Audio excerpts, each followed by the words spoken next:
जय हिंद साथियों। बहुत बहुत स्वागत करता हूँ आपका इस चैनल पे। पुरुष आयोग की डिमांड हम इसलिए कर रहे हैं कि महिलाओं को कानूनी तौर पे बहुत स्ट्रॉन्ग बना दिया गया है। सारे कानून उनकी फेवर में बने हैं और उनका वो मिसयूज़ भी कर रही हैं। लेकिन आज मैं बड़े दुख के साथ कह रहा हूँ कि मैं पहले भी कहता रहा हूँ कि सारी महिलाएं बुरी नहीं होती हैं। अब जैसे हाल ही में कलकत्ता के एक हॉस्पिटल में जो कांड हुआ, उसमें एक ट्रेनिंग इंटरव्यू करते हुए लड़की का मर्डर हो गया। उसका क्या दोष था? उसका दोष यही था कि वो एक लड़की अर्थात एक फीमेल जेंडर की सदस्य थी और उसे उसके माँ बाप ने समाज से बचाते हुए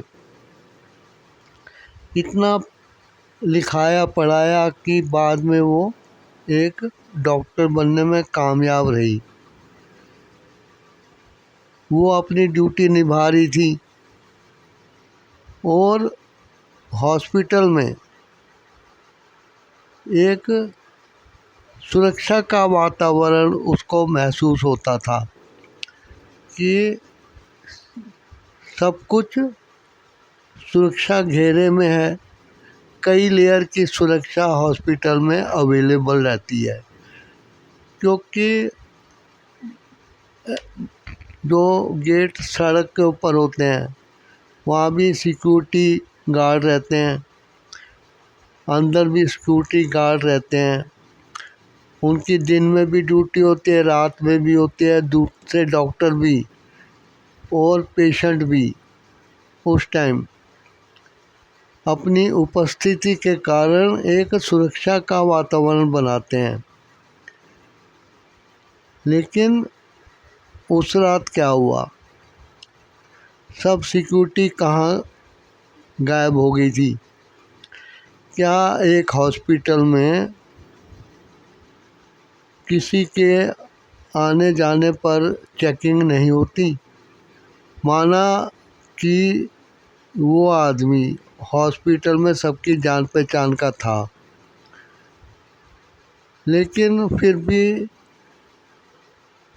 ऑड आवर्स में, जबकि ओपीडी नहीं होता, इमरजेंसी सेवाओं में ड्यूटी पे डॉक्टर होते हैं, वही होते हैं। बाकी सब अपने अपने घर चले जाते हैं, हॉस्टल पे चले जाते हैं। नर्सें और नर्सिंग स्टाफ और जो साफ़ सफाई और मेंटेनेंस वाले होते हैं वो भी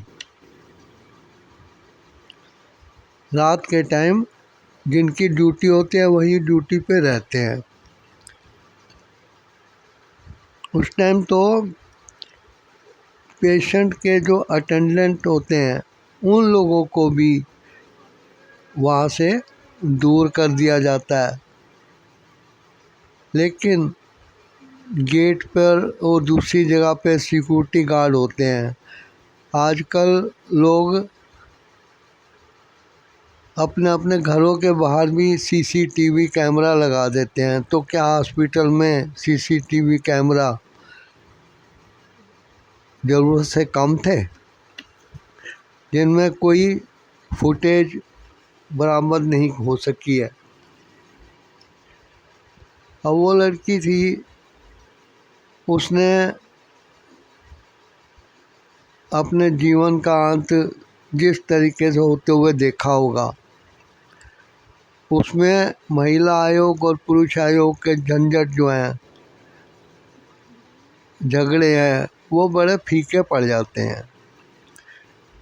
अब ऐसे केस को देखकर लगता है कि सेक्शन आईपीसी का जो 498A वाला है और दूसरे सेक्शन बने हैं, या अब जो 1 जुलाई से कानूनों में बदलाव हुआ है उसमें भी कुछ धाराएं महिलाओं की सुरक्षा के लिए बोलती हैं, तो ये बहुत ज़रूरी हो जाती है। इन धारों के होते हुए भी देखिए उस लड़की के साथ क्या हुआ। कानून उसकी रक्षा नहीं कर सका, लेकिन कानून मिसयूज होने पर चुप्पी साध लेता है और न्याय करने वालों की आंखों में मिर्ची झोंक दी जाती है। मिर्ची झोंक दी जाती है, आंखों वो भींच लेते हैं, पानी बहता है और वो कुछ समझ नहीं पाते हैं कि लोग क्या कह रहे हैं। बस कानून की नज़र में वो पुरुष जो कि उसकी पत्नी द्वारा प्रताड़ित है और फंसाया जा रहा है, उसकी कोई सुनवाई नहीं होती है। अब कानून इस लड़की को, जिसको हॉस्पिटल का केस में अब कह रहा हूँ, इसको कानून क्या न्याय दिलाएगा। ये जो आईपीसी में और दूसरी धाराएं और सेक्शन वाला जोड़े गए हैं, article equality before law, gender equality, human rights, ये सब कब काम आएंगे? क्या ये सिर्फ राजनीतिक पार्टियों की मनगढ़ंत बातें हैं जो लुभाने तरीके से वो करते हैं? इस चीज़ को समझना चाहिए। अब कानून एक तरफा है, लेकिन एक तरफा भी वो काम नहीं कर पा रहे। लड़कियां सुरक्षित नहीं हैं। इसको निर्भया कांड की श्रेणी में रखा जा रहा है, जो दिल्ली में हुआ था। तब कानून ने कौन से तीर मार दिए थे। कानून किसी को न्याय नहीं दिला सक रहा, लेकिन बेगुनाह पुरुषों को सज़ा ज़रूर दे रहा है। लड़कियों को मेंटेनेंस मिल जाता है, मुआवजे मिल जाते हैं और वो अपनी मनमानी कर लेती हैं। आशा करता हूँ इस चैनल को आप सब्सक्राइब करेंगे यदि अभी तक नहीं किया और नया विज़िट किया है तो, और सपोर्ट करेंगे इस अभियान को पुरुष आयोग के संबंध में। वीडियो को लाइक, शेयर और कमेंट भी ज़रूर कीजिएगा। थैंक्स।